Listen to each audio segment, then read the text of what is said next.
السلام عليكم ورحمة الله وبركاته.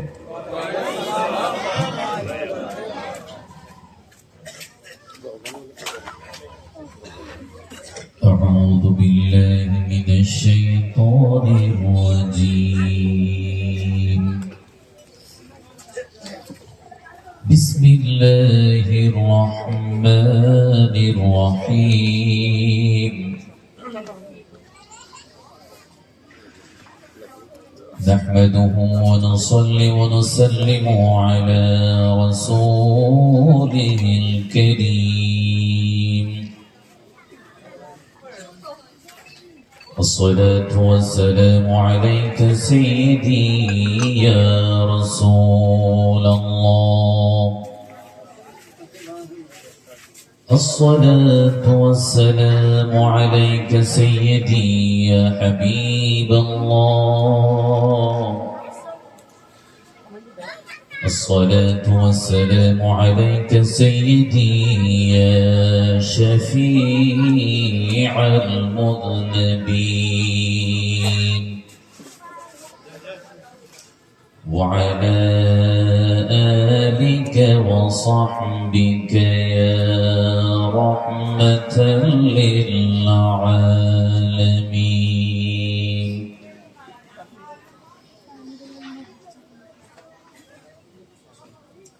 أما بعد، فقد قال الله تعالى في القرآن المجيد: إن الله وملائكته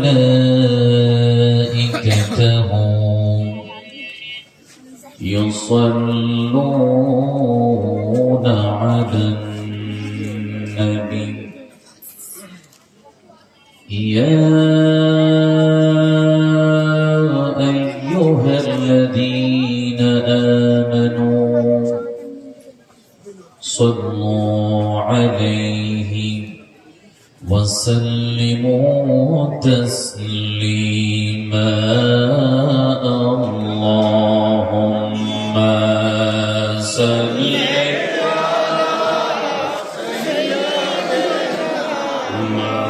مولانا محمد وعلى آل سيدنا।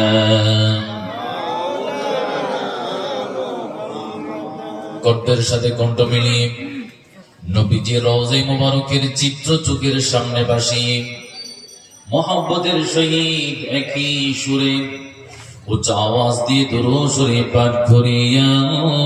আল্লাহুম্মা সাল্লি আলা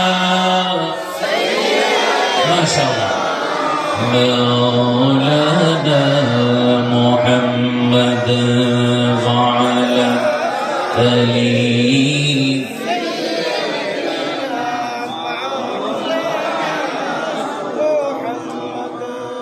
শেষ নবী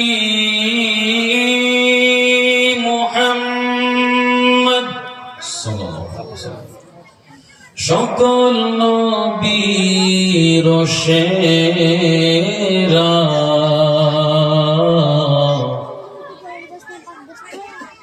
পরকালে পাবো নাজাত তার উসিলাতে মোরা। আল্লাহুম্মা সাল্লি মাওলানা মুহাম্মদ ওয়া আলা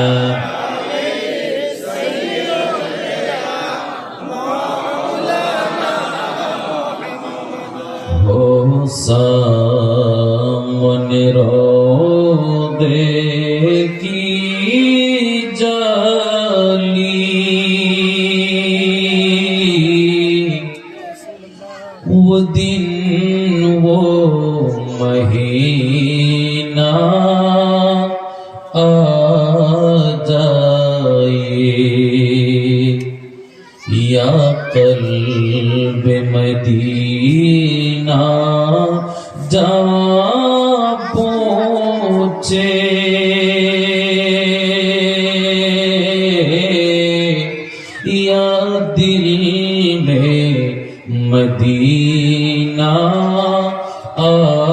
जाए अल्लाहुम्मा सल्ली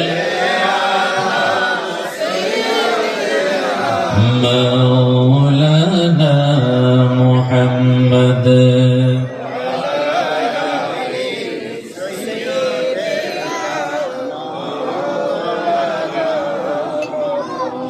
সকলে জবানটা খুলে দিয়ে তেলাওয়াত করি আউযু বিল্লাহি মিনাশ শাইতানির রাজীম বিসমিল্লাহির রাহমানির রাহিম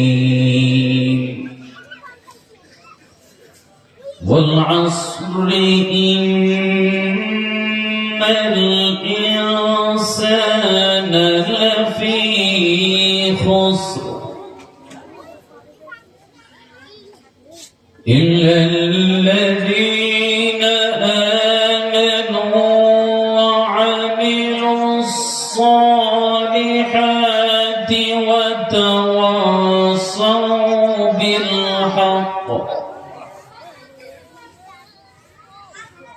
وتواصوا بالحق وتواصوا بالصبر صدق الله العظيم وصدق رسوله النبي الحبيب الكريم অধ্যক্ষের আয়োজিত আশিখানে রহমাতুল্লিল আলামিনের ব্যবস্থাপনায় পবিত্র ঈদ মিলাদ নবী সাল্লাল্লাহু আলাইহি ওয়াসাল্লাম ও হযরত আবু বকর সিদ্দিক রাদিয়াল্লাহু তাআলা আনহুর ফাতিহা শরীফ উপলক্ষে আয়োজিত আজকের আজিমুশান নূরানী ইমানি মাহফিলের সম্মানিত সভাপতি, সম্মানিত আলোচকবৃন্দ, মঞ্চাসীন আমন্ত্রিত উলামায়ে আহলে সুন্নাহ, আমন্ত্রিত মেহমানবৃন্দ, আমার সামনে বসে মুরব্বী সমাজ, যুব সমাজ, মাদ্রাসা, স্কুল, কলেজ, বিশ্ববিদ্যালয়ের ছাত্র ভাইয়েরা, ছোট ছোট পিচি পিচি সোনা জাদুমণি মাসুম বাচ্চারা, ব্যবসায়ী, মালিক, শ্রমিক, বিভিন্ন পেশাজীবী, সরকারি বেসরকারি কর্মকর্তা কর্মচারী,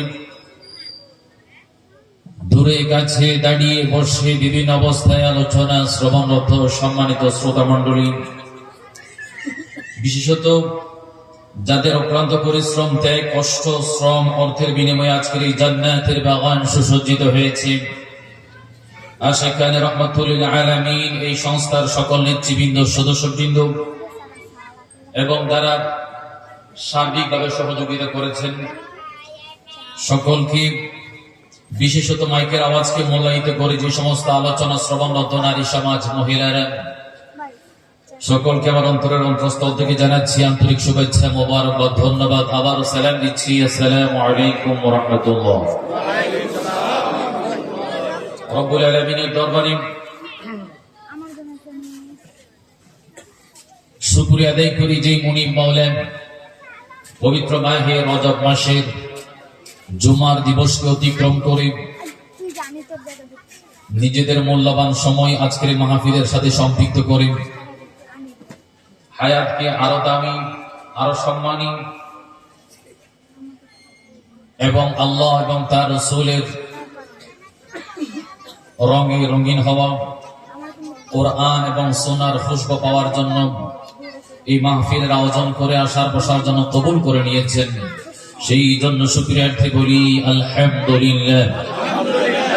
রব্বুল আলামিন আমাদের জাহিরি এবং বাতিনি কল্যাণ, শারীরিক সুস্থতা, অর্থনৈতিক স্বাবলম্বী, পারিবারিক, সামাজিক, রাজনৈতিক, অর্থনৈতিক, আন্তর্জাতিক, ইহকালীন এবং পরকালীন মুক্তি অর্জনের উসিলা হিসেবে আজকের এই প্রোগ্রামকে রব্বুল আলামিন সকলের জন্য কবুল করুক, বলি আমিন। শুরু থেকে এই পর্যন্ত চমৎকার আলোচনা হয়েছে। আমাদেরকে সেগুলো স্মরণে রেখে অনুসরণ করার আল্লাহ তৌফিক নসিব করুক বলি আমিন।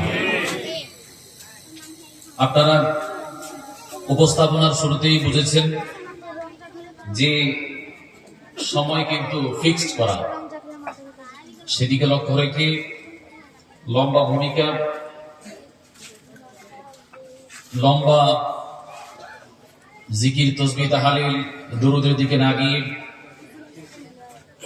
মূল আলোচনার দিকে আমরা যাচ্ছি। আল্লাহ রাব্বুল আলামিন আমাদেরকে মনোযোগী হয়ে কোরআন এবং সুন্নাহ জানার, আল্লাহ এবং তার রাসূলকে সন্তুষ্ট করার নিয়ত আল্লাহ আমাদের পক্ষ থেকে নিয়তটা কবুল করুন বলি আমিন। একটু মোহাম্মত নিয়ে আল্লাহ একটু তাসবিহ পাঠ করব। সুবহানাল্লাহ ওয়ালহামদুলিল্লাহ লা ইলাহা ইল্লাল্লাহ সুবহানাল্লাহ ওয়ালহামদুলিল্লাহ লা ইলাহা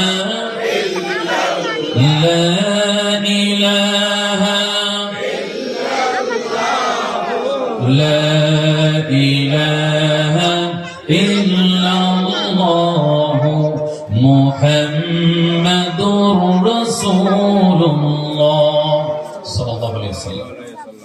যে সময় মুসলিম উম্মাহ মানব সম্প্রদায় মূল আসল মেইন জিনিস থেকে সরে গিয়ে বিপদগামী হচ্ছে, শরীয়তের আসল নিদর্শন থেকে দূরে সরে গিয়ে নকলের সাথে সম্পৃক্ত হচ্ছে, যেই সময় মানুষ আনুষ্ঠানিকতার মধ্যে নিজেদের দেহকে ভাসিয়ে দিয়ে অর্জন করার যে জিনিস, পাওয়ার যে জিনিস, সেটা থেকে বঞ্চিত হচ্ছে, ওই সময় আজকের এই মাহফিল আল্লাহ আমাদেরকে নবী করিম সাল্লাল্লাহু আলাইহি ওয়াসাল্লাম এর সাহাবায়ে কেরাম যেভাবে ফয়েজ বরকত পেয়ে লাভবান হয়েছেন, আমাদেরকে মাহফিল থেকে সেই ধরনের ফয়েজ বরকত পাওয়ার তৌফিক দান করুক আমিন। সকলের অত্যন্ত পরিচিত একটা সূরা তেলাওয়াত করেছি, সেখান থেকে সংক্ষিপ্ত আলোচনা হবে। আমরা সকলেই জানি যে ওয়াল আসর ইন্নাল ইনসানা লাফি খুসর। রব্বুল আলামিন ইরশাদ করলেন, সময়ের শপথ, সময়ের কসম করে রব্বুল আলামিন বললেন, নিঃসন্দেহে অবশ্যই অবশ্যই মানুষ ক্ষতিগ্রস্তের মধ্যে আছে। মানুষ ক্ষতিগ্রস্ত, বিপদগামী, সমস্যার সম্মুখীন। তবে হ্যাঁ, সমস্ত মানুষ ক্ষতিগ্রস্ত নয়। ইল্লাল্লাযীনা আমানু ওয়া আমিলুস সালিহাত, সমস্ত মানুষ ক্ষতিগ্রস্ত নয়, যেই সকল মানুষ ঈমানওয়ালা, যাদের ঈমান রয়েছে, তার পাশাপাশি আমলে সালেহ, নেক, ভালো, কল্যাণ, উত্তম, সওয়াবের যাদের আমল আছে, ইবাদত যাদের আছে, তারা ক্ষতিগ্রস্ত নয়। এবং ওয়াতাওয়াসাউ বিল হক ওয়াতাওয়াসাউ বিস সবর, হকের ওয়াজ যারা করে, সবরের ওয়াজ যারা করে, তারাও ক্ষতিগ্রস্ত নয়। রব্বুল আলামিন আমভাবে বলেছেন সমস্ত মানুষ ক্ষতিগ্রস্ত। তবে হ্যাঁ, যাদের ঈমান আছে, যারা আমলে সালেহ নেক আমল করে, যারা সত্যের উপদেশ দেয়, যারা সবরের উপদেশ দেয়, তারা ক্ষতিগ্রস্ত। কয় শ্রেণীর মানুষ? এই 4 শ্রেণীর মানুষ ব্যতীত বাকি সমস্ত মানুষ কি? কথাটা কি আমার নাকি আল্লাহ? কে বলেছে? আল্লাহ। আমাদের ঈমান আছে না নাই? আচ্ছা, ইমানের পাশাপাশি নেক আমল লাগবে, আমলে সলেহ। আমলে সলেহ নেক আমলের লিস্টটি শুরু করা যাবে, কোন কোন আমলগুলো ভালো কাজ, সওয়াবের কাজ শুরু করা যাবে, কিন্তু শেষ নাই। ভালো কাজের লিস্টের শেষ পর্যায়ে যাওয়ার কোন সুযোগ নাই, এত লম্বা। যে যেখানে যতটুকু পায় চেষ্টা করে সেটা যেন করি, আল্লাহ কবুল করে বলি আমিন।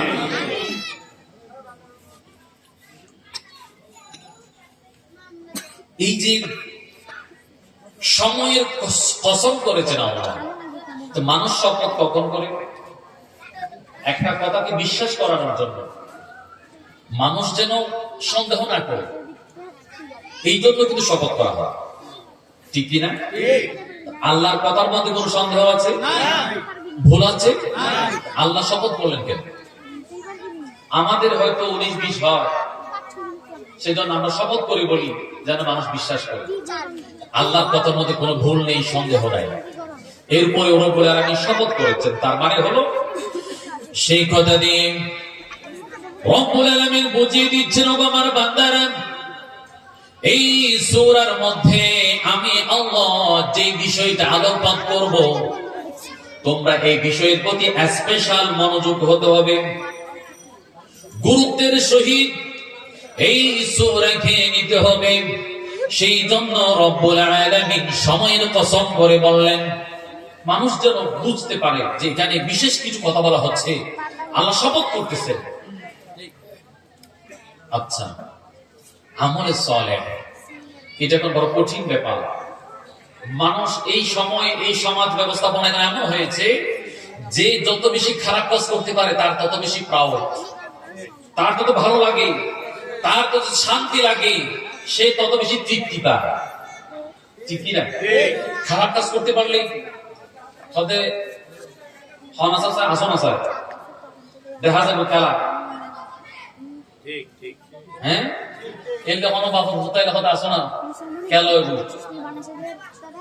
ধমক দিয়ে যে আমার সামনে দাঁড়াবে সে কে, আমি যা বলি তা হবে, আমি যা করি তা হবে, চিৎকার জীবনে নাউজুবিল্লাহ।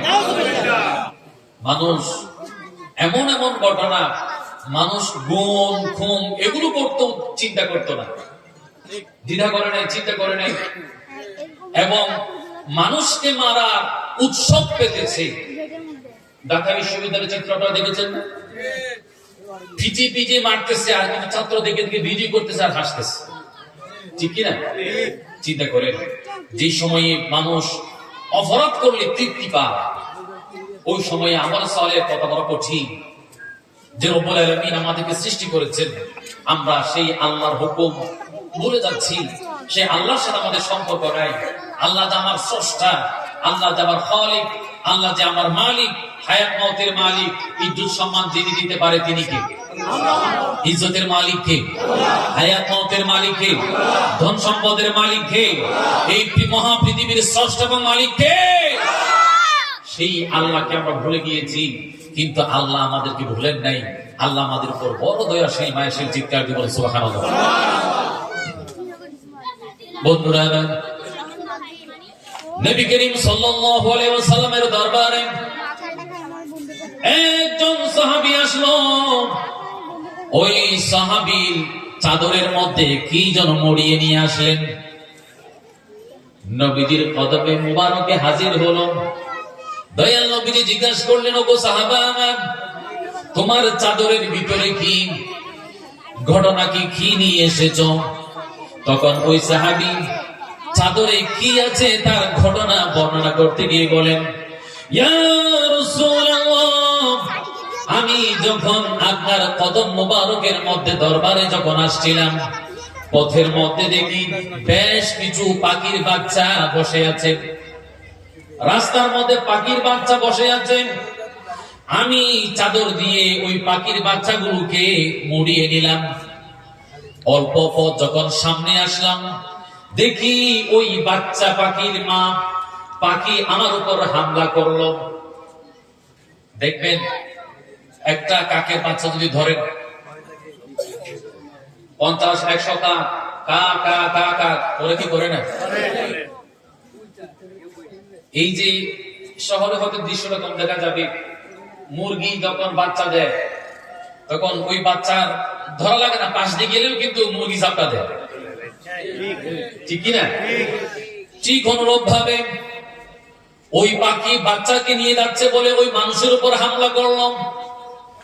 তখন ওই সাহাবা ওই বাচ্চাগুলোকে ছেড়ে দিলেন। ছেড়ে দেওয়ার পর মা বাচ্চাগুলোকে তার পাকার মধ্যে আড়াল করে বসলেন। এমত অবস্থায় ওই সাহাবা পাখির মা এবং বাচ্চা সহ চাদর দিয়ে আড়াল করে নিয়ে নবীজির দরবারে নিয়ে আসলো। তখন নবীজি বললেন, সাহাবা, তুমি যেই পাখিটাকে এখানে নিয়ে এসেছো, বাচ্চা সহ যেই জায়গা থেকে নিয়ে এসেছো সেই জায়গায় রেখে চলে আসো, ওই জায়গায় রেখে আসো। দেখেন আশিকানে রহমতুল্লিল আলামিন, যে আমাদের রাসূল কেমন রহমতুল্লিল আলামিন, তিনি পাখির জন্য রহমত। আর আস্তে করে বলেন সুবহানাল্লাহ। চিন্তা করতে পারছেন? পাখি, এই পাখির জন্য তিনি রহমত। বলেন সাহাবা, যেখান থেকে নিয়ে এসেছো ওই পাখিটাকে সেখানে রেখে আসো। সুবহানাল্লাহ। এরপর নবীজি বললেন, সাহাবা আমার, তোমরা এই যে ঘটনা শুনলাম, পাখির বাচ্চার প্রতি মায়ের যেই প্রেম, ভালোবাসা, মহব্বত, শোনো, তার চেয়ে বেশি বেশি গুণ মহব্বত করে আল্লাহ তার বান্দাদেরকে, তার চেয়ে বেশি মহব্বত করে আল্লাহ তার বান্দাদেরকে। আল্লাহু আকবার। ওই আল্লাহকে আমরা স্মরণ করছি না, যে আল্লাহ আমাদের হায়াতকে দাবি করে দিয়েছেন, আমাদের হায়াতকে বাঁচিয়ে দিয়েছেন, হায়াতকে সম্মানিত করেছেন। এই যে এক সময় হয়তো এখানে বয়স্ক বেশি লোক দেখা যাচ্ছে না, মানুষ জাহাজে করে হতে যেত, হেঁটে হেঁটে যেত। এই যে এখন আপনি 6 ঘন্টায় সৌদি আরব, ঠিক কিনা? যেই হজ করতে মাসের পর মাস চলে যেত, বছরও গিয়েছে, এমন ইতিহাস আছে। অনেক ইতিহাস আমরা জানি, একেবারে প্রাচীন ইতিহাস তো মানুষ একটু লম্বা কথা, সেদিকে যাবো না, আমি এদিকেই রাখি। যে যেই মাসের পর মাস যেই কাজটা করতে সময় লাগতো, আর এখন মানুষ 6টি ঘন্টায় সেখানে চলে যেত। সুবহানাল্লাহ। এই দ্রুত গতিতে বিমানের মাধ্যমে পৌঁছে যাওয়ার এই কৌশল, এই বিজ্ঞান, জ্ঞান মানুষের ব্রেনে, মেমোরিতে দিল কে? কে দিয়েছে? আল্লাহ।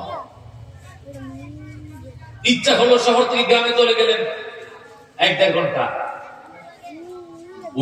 ওই সময় আগের যুগে মানুষ হেঁটে হেঁটে যাওয়া লাগতো। এত উন্নত মানের এসি মডেলের গাড়ি ছিল না।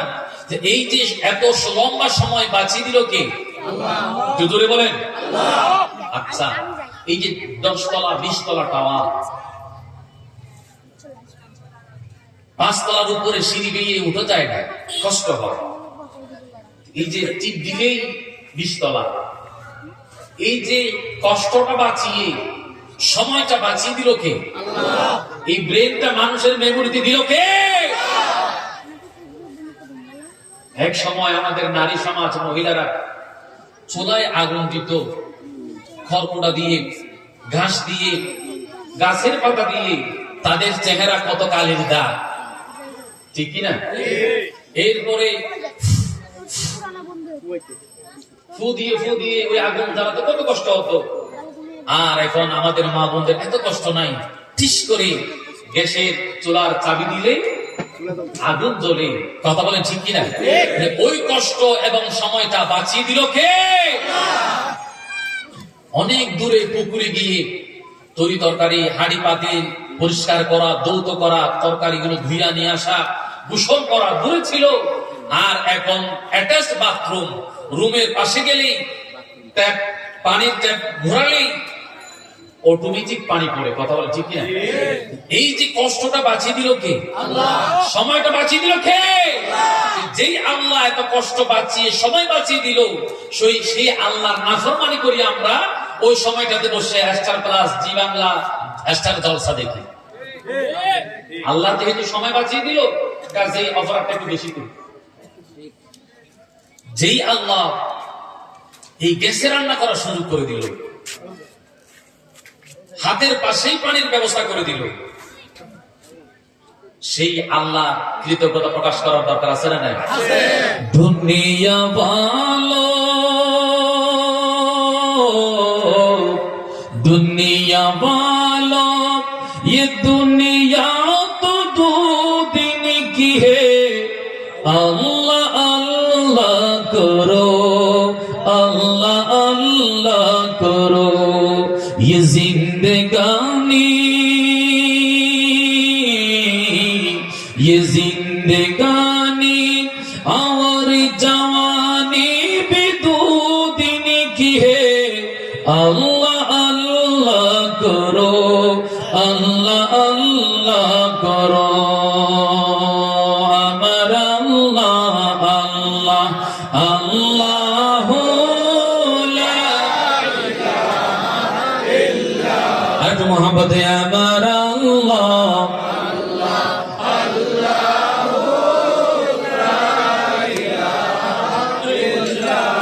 মোদের তোফান চলবে যখন নবী গো আমার, দয়া করে দিবেন দেখা চেরায়ে আনওয়ার বিজি।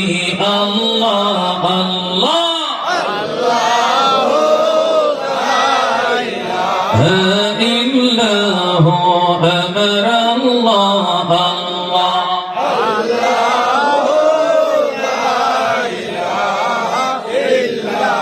এই সময়টা পেয়েছি আমরা তখন করে কি ফেসবুকে বসে যায়, ইউটিউব, টিকটক, এগুলোর মধ্যে আমরা সময়টা পাস করি। যে সময়কে আমরা মুসলমানরা মূল্য দিই না, সেই জন্য 1500 বছর আগেই নবীজি এই সূরা আমাদেরকে উপহার দিয়ে শতক উম্মত সময়ের দাম আছে, সময়কে মূল্য দিবা। যে যত বেশি সময়কে দাম দিবে সে তত বেশি দামি হবে। কিন্তু আমাদের ছেলে মেয়েরা, যুবক যুবতীরা, নারী পুরুষ এখন সময় পেলেই টিভি, সময় পেলেই মোবাইল, গেমস। কথা বলেন ঠিক না? ঠিক না বন্ধুরা আমার? এই ইসলাম সময়ের মূল্য কিভাবে দিয়েছে জানেন? ইসলামের স্তম্ভ কয়টি? কয়টি? ঈমান সকলের আছে তো? আলহামদুলিল্লাহ বলেন। এরপরে কি? সালাত। সালাতের সময় আছে না নাই? নাকি যখন ইচ্ছা তখন? নির্দিষ্ট একটা সময় আছে কিনা? আচ্ছা। যাকাত, যাকাতের একটা সময় আছে কিনা? প্রত্যেক মাসে কি যাকাত দেওয়া লাগে নাকি বছরে একবার? যাকাতের একটা সময় আছে। এবার আসেন হজ। হজের সময় আছে না নাই? আপনি কি চাইলে এখন হজ করতে পারবেন? সুযোগ আছে, নির্দিষ্ট সময় আছে। জিলহজ মাস আসা লাগবে, নির্দিষ্ট সময়ের মধ্যেই হজ করা লাগবে। কথা বলেন ঠিক কিনা? আচ্ছা, এরপরে আসেন রোজা, সওম। রোজার সময় আছে না নাই? রোজা আপনি 12 মাস রোজা ফরজ নাকি 1 মাস? 1 মাস। এই রোজার একটা সময় আছে। দেখেন, 5টা স্তম্ভের ঈমান তো আছেই, বাকি যে আমলি যে 4টা স্তম্ভ, এগুলো কিন্তু সময়ের মধ্যে বাঁধ করে দেওয়া আছে। কিমাতুল ওয়াক্ত, ভ্যালু অফ টাইম বোঝার জন্য যে একজন মুসলমানকে 5টি স্তম্ভের মধ্যে 4টে স্তম্ভ দিয়ে সময়কে বাঁধ করে দেওয়া হয়েছে। সেজন্য সময়কে চিন্তা করে, সময় নিয়ে সেজন্য বুঝে, সময়কে যেন মূল্য দেয়, টাইমের হিসাব যেন সে করে। দুঃখজনক ব্যাপার, এই মুসলমানদের কাছে ওই সময়ের মূল্য নেই। 2 জন মানুষ ঝগড়া করে, 100 জন মানুষ দাঁড়ায় দেখে। কথা বলে ঠিক কিনা? তাহলে সময়ের মূল্য আছে। একটা এসকেলেটর দিয়ে মাটি কাটে, একজন, 200 জন মানুষ চতুর্দিকে দাঁড়িয়ে দেখে দেয়। কথা বলে ঠিক কিনা? এই যে সময়ের মূল্য করবে।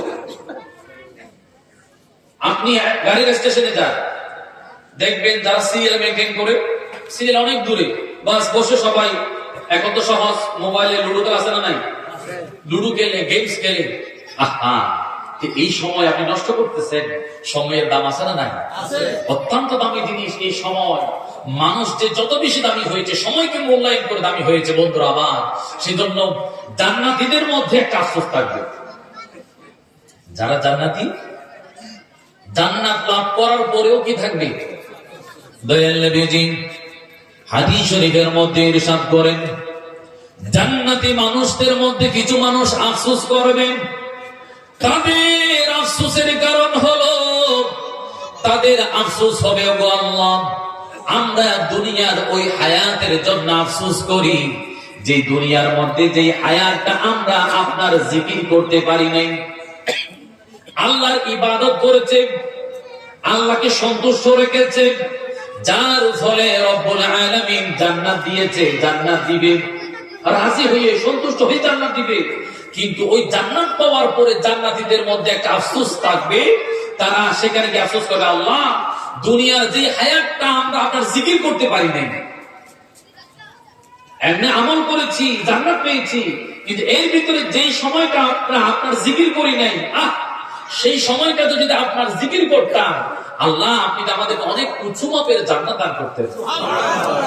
বন্ধুরা, জান্নাতীদের ওই আফসোসের কথা নবীজি আমাদেরকে শুনিয়ে, উম্মত তোমরা জান্নাত লাভ করলে সেখানেও যেন তোমাদের আফসোস না থাকে, তোমাদের যেন আফসোস করতে না হয়। যেই হায়াত তোমরা পাবে, সুযোগ পেলেই আল্লাহর জিকিরে, আল্লাহর মহব্বতে, আল্লাহর সাথে গভীর ভালোবাসার সম্পর্ক সৃষ্টি করো। জোরে বলুন সুবহানাল্লাহ। নবীজি সতর্ক করলেন, জান্নাতে বসে বসে যেন আফসোস করতে না হয়। পরীক্ষার রেজাল্ট আউট হওয়ার পরে যদি বলেন, ইস, আর 2টা নাম্বার যদি পেতাম, গোল্ডেন প্লাস, এখন আফসোস করলে কাজ কি বলে? পরীক্ষা দেওয়ার আগে যদি আপনি প্রিপারেশন নিয়ে ভালো পরীক্ষা দিতেন, গোল্ডেন প্লাস পেয়ে যেতেন, তখন খেলাধুলায় সময় নষ্ট করেছেন। রেজাল্ট আউট হওয়ার পরে আফসোস করার লোক, ছাত্র ছাত্রী আমাদের দেশে আছে না নাই? নবীজি উম্মতের পাগল, উম্মতের মায়ার নবী, সতর্ক করুন, উম্মত জান্নাতে বসে বসে যেন আফসোস করতে না হয়। দুনিয়ার সময়কে মূল্যায়ন করো, যেই সময় পাও সেটাকে কাজে লাগাও। যেই আমাদের দেশে ডাক্তার আছে না নাই? অনেক ডাক্তারের সিরিয়াল নিতে হয় 1 মাস আগে, 1 সপ্তাহ আগে, অনেক কষ্ট করে সিরিয়াল নিয়ে 3 ঘন্টা আগে গিয়ে বসে থাকা লাগে। সাক্ষাৎ করলো 2 মিনিট, কি কি সমস্যা ধরেন এগুলো টেস্ট করে আসেন, এগুলো খাইয়ে কয় মিনিট? 2 মিনিট, 2,500 টাকা নিয়ে ফেললো। ব্যাপার কি? 2 মিনিট কথা বলে 2,000 টাকা নিয়ে ফেললো। যে না, এই 2 মিনিট লেখার জন্য ওনাকে 20-30 বছর লেখাপড়া করতে হয়েছে। কথা বল ঠিক কিনা? ওনার এই 20 বছর কষ্ট সাধনা করার কারণে এই 2 মিনিট ওনার দামি হয়েছে। কথা বলেন ঠিক কিনা? ভাই, এভাবে যদি আমি প্রথম যে ওয়াল আসর, আল্লাহ সময়ের শপথ করেছেন, সমস্ত আমলগুলোকে সময়ের সাথে বাউন্ডারি করে দিয়েছেন যেন মুসলমান সময়কে মূল্য দেয়। বড় আফসোস, মুসলমান এখন এই সময় দেয় এই মোবাইলকে। কাকে দেয়? সময় পেলেই ঢুকে যায় ফেসবুকে, টিকটকে। কথা বলে ঠিক কিনা? সতর্ক করলাম, ভাই, আপনার যতটুকু দরকার আপনি মোবাইল ইউজ করেন। এটা আগে ছিল, আবিষ্কার হয়েছে যোগাযোগের জন্য। কিসের জন্য? যোগাযোগের জন্য এই মোবাইল আবিষ্কার হয়েছে। কিন্তু আফসোসের ব্যাপার হলো, এখন সময় পাস করা, সময় অতিক্রম করা এবং বিনোদনের উত্তম একটা মাধ্যম হয়ে গিয়েছে মোবাইল। যোগাযোগটা এখন এটা অপশনাল হয়ে গেছে। সময় পাস করা, গেমস খেলা, আনন্দ বিনোদন করা, টিকটক দেখা, এটার উত্তম পাত্র হয়েছে। সতর্ক করলাম, আল্লাহ আমাদের মুসলিম জাতিকে প্রতিটা সেকেন্ডের মূল্য আছে। আপনি একটিবার যদি বলি সুবহানাল্লাহ, একটিবার যদি বলি আলহামদুলিল্লাহ, 2 হাত তুলে বলি আল্লাহু আকবার, আরো জোরে বলি ইয়া রাসূলুল্লাহ, ইয়া হাবিবাল্লাহ, ইয়া রাহমাতাল লিল আলামিন। আপনারা জানেন, একবার সুবহানাল্লাহ বললে আসমান জমিনের এই শূন্যস্থান ভর্তি আল্লাহ আমাদের সওয়াব দিয়ে দেয়। এই সময়ের দাম আছে না নাই? সেই মুসলমান আজকে আমরা আল্লাহকে ভুলে যাচ্ছি, জিকির করছি না, কালিমা পাঠ করছি না, আল্লাহ ইয়াদ করছি না, এই সময়কে মূল্যায়ন করছি না। আল্লাহ আমাদেরকে সময়ের মূল্য দেওয়ার, সময়কে আমরা গুরুত্ব দেওয়ার তৌফিক নসিব করে বলে আমিন। মানুষ ক্ষতিগ্রস্ত, সমস্ত মানুষ ক্ষতিগ্রস্ত হয়। যারা ইমানদার তারা ক্ষতিগ্রস্ত নয়। আমলে সালেহ, ভালো কাজ, এটা লিস্ট লম্বা, তবে এতটুকু বলা যায়, পাপকে যিনি অপরাধী পাপী তিনিও পাপ বলে। আচ্ছা, চোর, এই আবুরা কথা বলি না, যিনি চোর, চুরি করার পরে তাকে যদি জিজ্ঞাসা করা হয় ভাই আপনি চুরি করছেন, চুরি করা কাজটা ভালো না খারাপ, আচ্ছা বলেন তো চোর কি উত্তর দিবে? যে চুরি করেছেন তাকেও যদি জিজ্ঞাসা করা হয় এই যে চুরি করা এই কাজটা ভালো না খারাপ, তিনি ভালো বলবে খারাপ বলবে। এটাই তো মানুষের সেন্স, যেটা ভালো কাজ ওটা সকলেই বুঝে, আর যেটা খারাপ কাজ যিনি খারাপ কাজ করেন তিনিই বুঝবে। আচ্ছা যিনি নামাজ আদায় করে না ওনাকে যদি জিজ্ঞাসা করা হয় আপনি নামাজ পড়েন নাই, যে ভালো করছেন, তিনি উত্তর দিবে না। কাজেই যেটা নিজের বিবেকে ভালো মনে করেন ওই ভালো কাজ সবসময় করবেন, কারণ রব্বুল আলামিন ইরশাদ করলেন وما خلقت الجن والإنس إلا ليعبدون। ওগো আমার বান্দা, জিন এবং মানব সম্প্রদায় সৃষ্টির পেছনে আমি আল্লাহর উদ্দেশ্য হচ্ছে ইবাদত করা, ভালো কাজ করা, নেক আমল করা। নেক আমল করলে কি হবে? فمن يعمل مثقال ذرة خيرا يره। ও আমার কোন বান্দা বিন্দুর চেয়েও বিন্দু, ক্ষুদ্রের চেয়েও ক্ষুদ্র, ছোটর চেয়েও ছোট কোন নেক আমল যদি করে তার পুরস্কার আমি আল্লাহ দেব। আবার অত্যন্ত ক্ষুদ্রের চেয়েও ক্ষুদ্র যদি পাপ করে তার শাস্তিও আমি আল্লাহ দেব। জোরে বলুন নাউযুবিল্লাহ। পরিষ্কার কথা, আমি ইবাদতের জন্য আমলের জন্য করেছি, কিন্তু যে একেবারে ক্ষুদ্রের চেয়ে ক্ষুদ্র ভালো কাজের এটার বিনিময় আছে, আবার খারাপ কাজের শাস্তি আছে। الذي خلق الموت والحياة ليبلوكم أيكم أحسن عملا। রব্বুল আলামিন ইরশাদ করলেন হায়াত এবং মওত নামক এই দুইটা জিনিস সৃষ্টি করলাম, উদ্দেশ্য হলো আমি আল্লাহ তোমাদের কাছ থেকে পরীক্ষা নেব। দুইটা জিনিস দিয়ে দিলাম, হায়াত এবং মওত, পরীক্ষা নেব। আইয়ুকুম আহসানু আমালান, তোমাদের মধ্যে কে ভালো আমল করে। দেখছেন নি, হায়াত মওতের সাথে সম্পর্ক, নেকি বদির সাথে সম্পর্ক, আল্লাহর সৃষ্টির সাথে সম্পর্ক, নেক আমল। জোরে বলুন সুবহানাল্লাহ। আচ্ছা আমরা দেখেন এই অভিভাবকরা এখন জীবন দিয়ে দিচ্ছে বাচ্চাদের জন্য, পরীক্ষা সন্তানের মা বাবার গুণ নাই। কি বলে ঠিক না? মা বাবা ওরে টেনশন, এটা শেষ করো, এটা শেষ করো, এটা একটু দেখে নাও, এটা একটু রিভাইজ দিয়ে দাও, আবু তাড়াতাড়ি উঠো পড়া বাকি আছে। মা বাবা ঘুম নাই, পরীক্ষা পরীক্ষা। কারণ আচ্ছা একজন ছেলে সে first boy, class captain, roll number কত? 1। সে পরীক্ষার মধ্যে তার নাম, শ্রেণী, রোল নাম্বার সব সুন্দর করে লিখে দিল, কিন্তু প্রশ্নের উত্তর একটাও দিল না। ফাঁস নাকি নাশ, প্লাস নাকি ফেল? কেন? এটা তো রোল নাম্বার 1, তো ফার্স্ট বয়, এরপরও পাস করবে না। ব্যাপার কি? পরীক্ষার খাতা খালি আনসার করে না, উত্তর দিয়ে দেয়। পরীক্ষার মধ্যে না লিখলে নাম্বার পাওয়ার আশা করা যায়? বন্ধুরা আমার, আল্লাহ রাব্বুল আলামিন আমাদেরকে এই দুনিয়া নামক পরীক্ষার হলের মধ্যে ছেড়ে দিলেন। এই দুনিয়াটা হলো পরীক্ষার হল। পরীক্ষা নিচ্ছেন আল্লাহ কে লিয়াবলুয়াকুম আইয়ুকুম আহসানু আমালান। আমি আল্লাহ পরীক্ষা নিচ্ছি তোমাদের মধ্যে কে ভালো কাজ করো। অমুক বংশের লোক, অমুক দেশের লোক, ঠিক আছে ভালো কথা, রোল নাম্বার 1 তাও সুন্দর কথা। যদি না লিখা না হয় নাম্বারের আশা করা যায়? তো যদি আমল না করি সওয়াবের আশা করা যায়? সওয়াব আশা করা যাবে? যাবে না। কাজেই নেক আমল করতে হবে। সেটা আল্লাহ বলেছেন যাদের ঈমানের সাথে আমল আছে তারা ক্ষতিগ্রস্ত নয়, তারা লাভবান। চিৎকার দিয়ে বলুন সুবহানাল্লাহ। এটা তো নিজে করলাম, আমল নিজে করলাম। এরপরে আল্লাহ বলেন নিজে করলে হবে না, তোমার পরিবার প্রতিবেশীকেও দেখতে হবে। ওয়াতাওয়াসাউ বিল হক, হকের ওয়াজ করতে হবে, সত্যের আহ্বান উৎসাহ দিতে হবে। মানুষদেরকে ভালো কাজের আদেশ, মন্দ কাজের নিষেধ করতে হবে। কু আনফুসাকুম ওয়া আহলিকুম নারা, নিজে বাঁচতে হবে না, পরিবারদেরকেও বাঁচাতে হবে। কথা বলেন ঠিক কিনা? বন্ধুরা আমার, কাজেই এই সূরার মধ্যে আল্লাহ বলে দিলেন যে নিজে শুধু ঈমান আমল নিয়ে চললে হবে না, নিজের এলাকায় কি চলে সেটাও একটু দেখা লাগবে। ইয়া তারা কই দিয়ে হতে ইতরে মারে আর কি ভাই, এটি চুলটা হাজি করে হতে আর কি ভাই, এমনটা হতে পারে না। জুলুম হচ্ছে, নির্যাতন হচ্ছে, বেবিচার হচ্ছে, অনাচার হচ্ছে, অত্যাচার হচ্ছে, খুন হচ্ছে, গুম হচ্ছে, জ্বালাও পোড়াও হচ্ছে, সন্ত্রাসী চাঁদাবাজি হচ্ছে।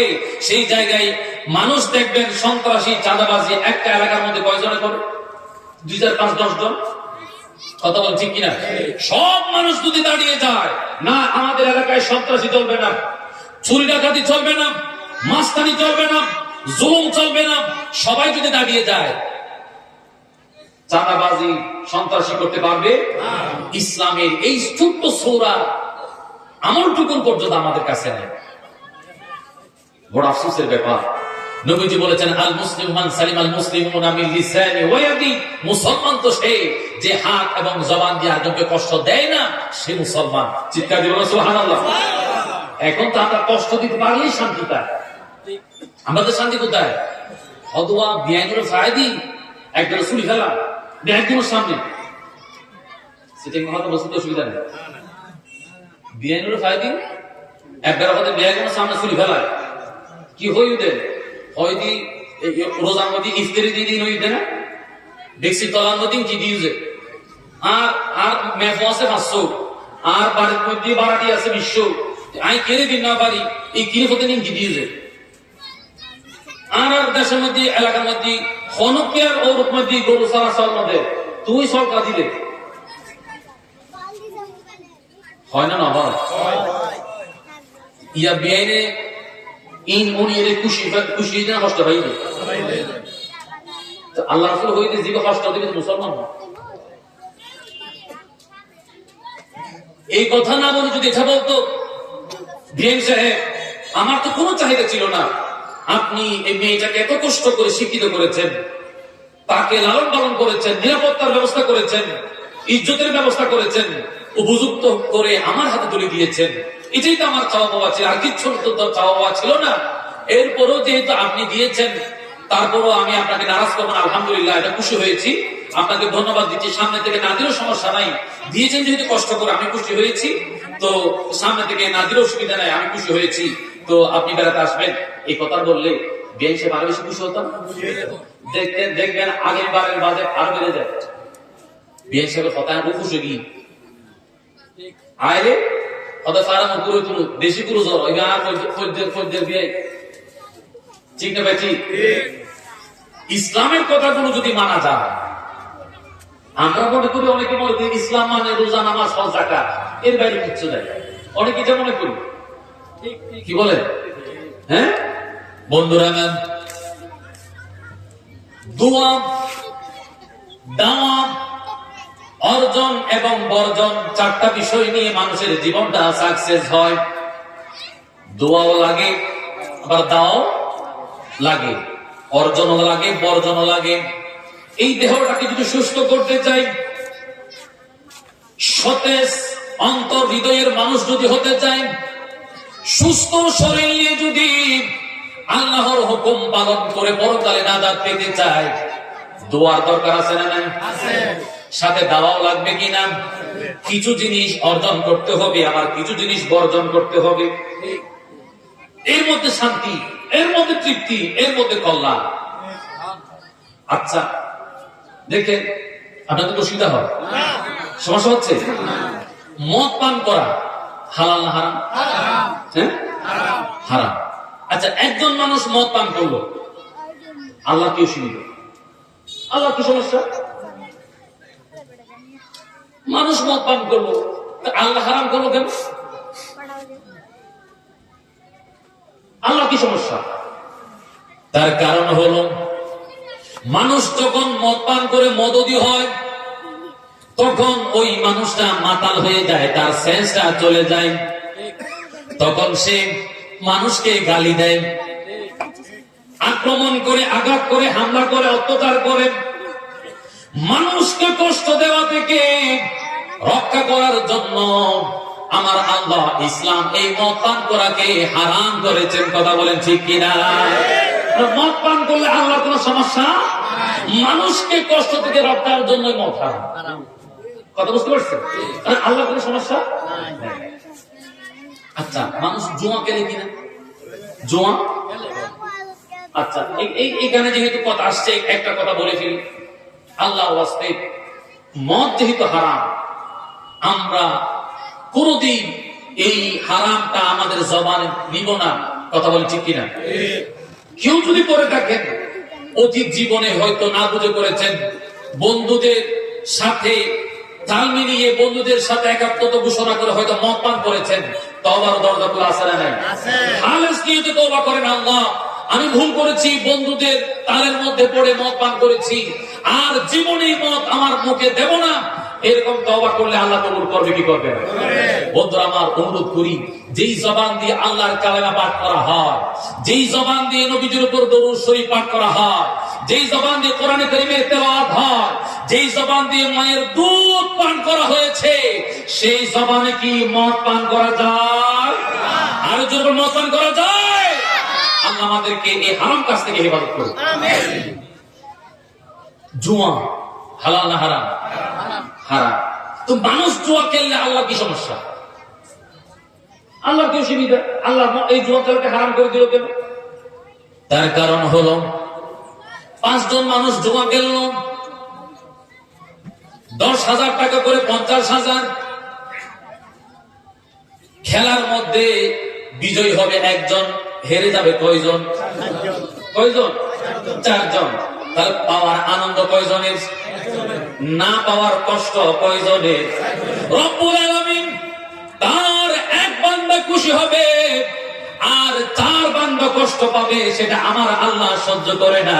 প্রথম হাদিস শরীফ শুনিয়েছিলাম, আল্লাহ তার বান্দাকে বেশি মহব্বত করে, জোরে বলুন সুবহানাল্লাহ। ওই আল্লাহ তার বান্দা যেন কষ্ট না পায়, একজনের আনন্দ আর 4 জনের কষ্ট, 4 জনের কষ্ট আল্লাহর সহ্য হয় না। সেই জন্য ইসলামে জুয়া খেলাকে হারাম করে দিয়েছেন। চিৎকার দিয়ে বলুন নাউজুবিল্লাহ। হারাম খেলা বুঝতে পারছেন? আচ্ছা, সুদ হালাল না হারাম? আমরা তো বলে ফেলি হারাম হারাম। কেন? একটু গভীরে যান না। কেন হারাম? মানুষ সুদ খেলে আল্লাহ কি সমস্যা? আল্লাহ কি অসুবিধা? আল্লাহর কোনো সমস্যা নাই। কিন্তু একজন মানুষ 1 লক্ষ টাকা দিল কৃষককে, প্রতি মাসে 2,000 টাকা করে অতিরিক্ত দেওয়া লাগবে সুদ হিসাবে। কিংবা ব্যবসা করার জন্য একজন ব্যবসায়ীকে দিল, তিনি ব্যবসার মধ্যে সে 1 লক্ষ টাকা ইনভেস্ট করলো, দেখা যায় ব্যবসার মধ্যে লস আছে না? কৃষি কাজ করলো, বন্যার পানি সে সব ক্ষেত নষ্ট করে দিয়েছে, বেচারার 1 লক্ষ টাকা গেল। এখন 1 লক্ষ টাকা দূরের কথা, সেটাও গেল, মূলটাও গেল, 2,000 টাকা করে দিবে করতে। তার জন্য কষ্ট কি? কষ্ট কিনা? এই মানুষকে কষ্ট থেকে রক্ষা করার জন্য ইসলাম এই সুদকে হারাম করে দিয়েছেন। আল্লাহু আকবার। আমরা মনে করি নামাজ, রোজা, হজ, যাকাত এটাই ইসলাম, এর বাইরে কিছু নয়। একজন মানুষের জান, মাল, ইজ্জত আরেকজনের জন্য হারাম, নষ্ট করা যাবে না। যেভাবে মক্কা শরীফ পবিত্র, আরাফাতের ময়দান যেভাবে পবিত্র, আল্লাহর ঘর যেভাবে পবিত্র, একজন ইমানদারের জান, মাল, ইজ্জত আরেকজন ইমানদারের জন্য সেভাবে পবিত্র। অন্যায় ভাবে একজন আরেকজনের জান, মাল, ইজ্জতকে নষ্ট করতে পারবে না। এখন তো আমরা বড় তৃপ্তি পাই, জুলুম করে, বাহুবল দেখিয়ে, ক্ষমতার প্রভাব কাটিয়ে জায়গা জমি দখল করে কত ধরনের অত্যাচার সমাজে আছে। কথা বলে ঠিক কিনা? ভাই, আপনি অমুক তমুক অনেক কিছুর প্রমাণ দেন, অনেক কিছুর সাইনবোর্ড আপনি দেন, আগে তো মুসলমানই হইতে পারেন না।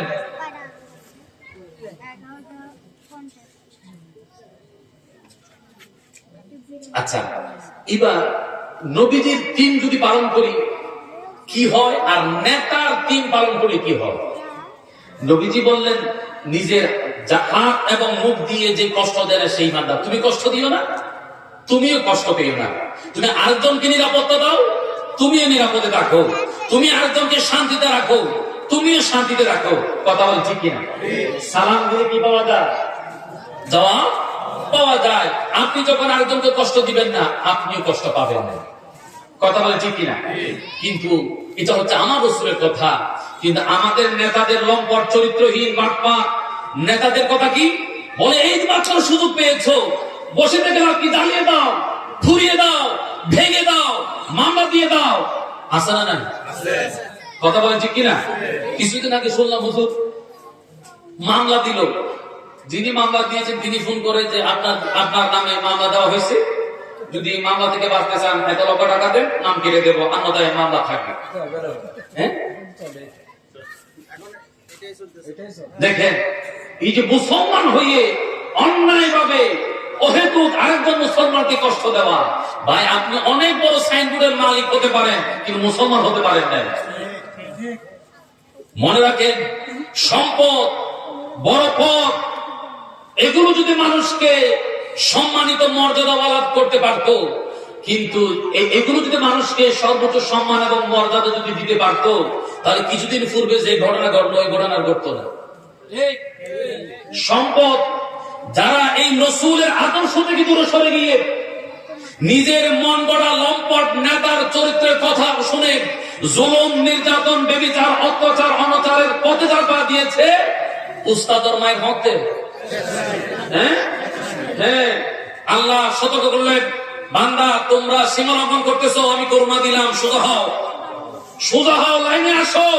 দেখা যায় এরপরও কুকুরের লেসের মতো, কিসের মতো, কত বাজি তার তো তুলো জানা। এখন আমরা আদর্শের দিকে তাই না, মুখে বলি, বাস্তবতার বোধ ভিতরে নাই। আমরা বলি হ্যাপি নিউ ইয়ার, কি বলি? কথা বলে না গা? আমরা মনে করি হ্যাপি নিউ ইয়ার বললেই যেন হ্যাপি হয়ে যায়। শোনেন, হ্যাপি নিউ ইয়ার বললেই যদি হ্যাপি হয়ে যেত, যারা এক সময় এই হ্যাপি নিউ ইয়ারের নেতৃত্ব দিয়েছে, হ্যাপি নিউ ইয়ারের প্রোগ্রামের যারা পৃষ্ঠপোষক ছিল, যারা নেতৃত্ব দিয়েছে, যাদের তত্ত্বাবধানে পৃষ্ঠপোষকতায় এই হ্যাপি নিউ ইয়ারের অনুষ্ঠানের ডিজে পার্টি হয়েছে, নাচ গানের আয়োজন হয়েছে, ওই 2024 সাল শেষ হওয়ার আগেই তাদের অবস্থা 12টা বেজেছে। কথা বলে ঠিক কিনা? তাহলে বোঝা যায়, মুখে যদি হ্যাপি নিউ ইয়ার বলে, এই হ্যাপি নিউ ইয়ার হয় না। কাজের মাধ্যমে কেউ যদি বাস্তবায়ন করে, আল্লাহ তাদের জন্য বছরকে হ্যাপি বানিয়ে দেয়। আল্লাহ বলিদা, এই যে খাজা গরিবের আমাদের কথা বললেন,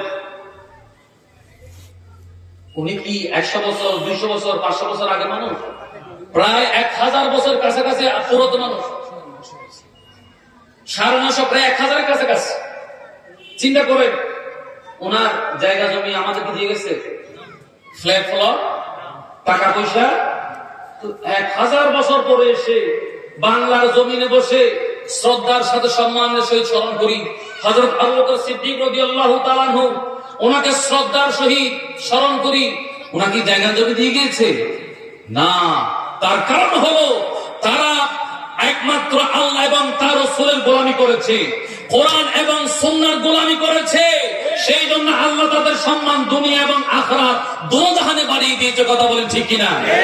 আর যারা কোরআন এবং সুন্নাহ থেকে দূরে সরে গিয়েছে, দিন ইসলাম থেকে দূরে সরে গিয়েছে, নিজে মন গড়া আদর্শকে ধারণ করেছে, তারা দুনিয়াতেও লাঞ্ছিত, আখিরাতেও বঞ্চিত। কথা বলেন ঠিক কিনা?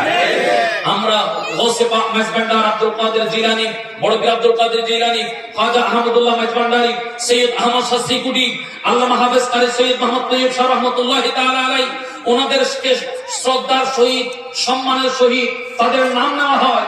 ব্যাপারটা কি? কারণ তারা কোরআন সুন্নাহ রঙে রঙিন হয়েছে। তারা কোন নেতা নেত্রীর দালালি করে নাই, একমাত্র আল্লাহ এবং তার রাসূলের দালালি করেছে। যারা আল্লাহ এবং তার রাসূলের গোলামি করবে, দালালি করবে, তারা দুনিয়া এবং আখিরাত দুই জাহানে সম্মানিত হবে। দুই জাহানে কি যে হবে মোদের পরিচয়, প্রিয় নবীর গোলাম ছাড়া অন্য কিছু নয়। প্রিয় নবীর ভাগ্যে যদি নসিব হয় নবীর গোলামি, গোলাম হওয়া রাজার চেয়েও দামি, হাহা নূর নবীজির গোলাম হওয়া রাজার চেয়েও দামি।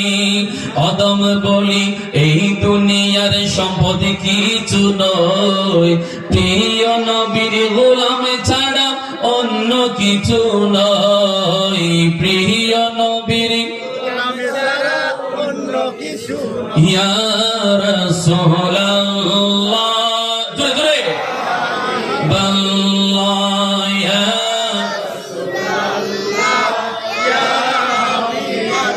ইয়া রাসূলুল্লাহ।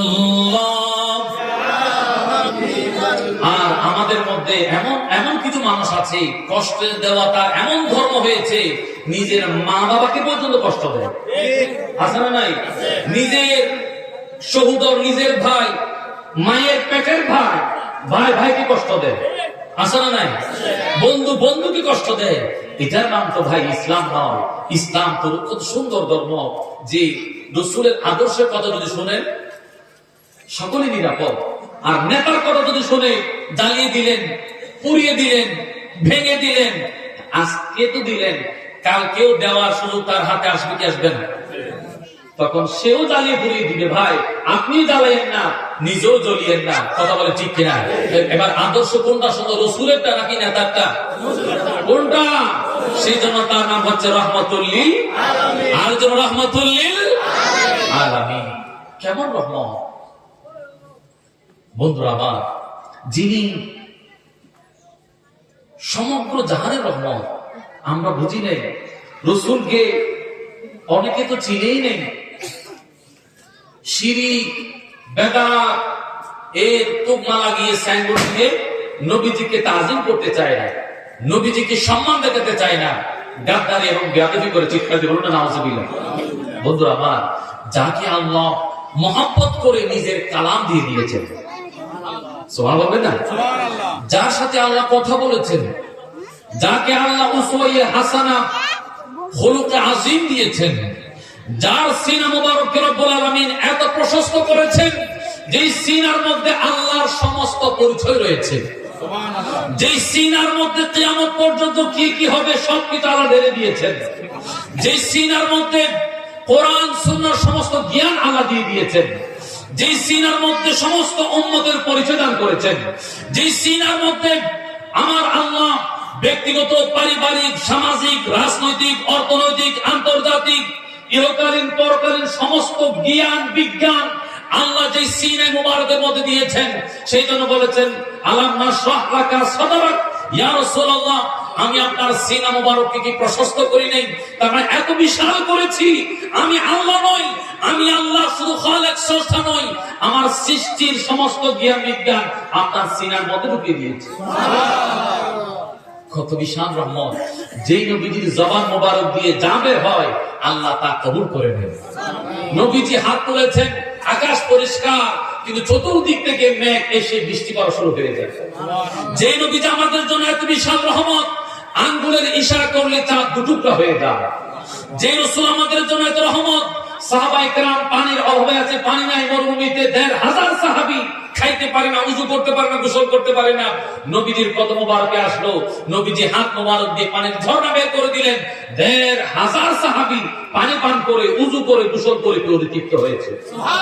সেই রাসূল যিনি জবান মোবারক দিয়ে বের করেছেন, একজন সাহাবা, ওনার ঘোড়াটা খুব স্লো গতির ছিল, গতি তেমন ভালো ছিল না। নবীজি যেই পরিদর্শন করত, ভিজিট করত, মদিনা শরীফ পরিদর্শনে বের হলেন। পরিদর্শন করে আসার পর নবীজি যখন নেমে গেলেন, ঘোড়ার যিনি মালিক তাকে বলল, ওগো সাহাবা, তোমার এই ঘোড়া তো পানির স্রোতের মতো গতি। গতি কিসের মতো? পানির স্রোতের মতো। এতদিন এই ঘোড়াটাকে কেউ গণত না, এত স্লো গতির ঘোড়া ছিল। কিন্তু যেই মাত্র নবীজি বললেন পানির স্রোতের মতো তোমার ঘোড়ার গতি, এই কথা বলার পর ওই সাহাবা বললেন, ওই দিন থেকে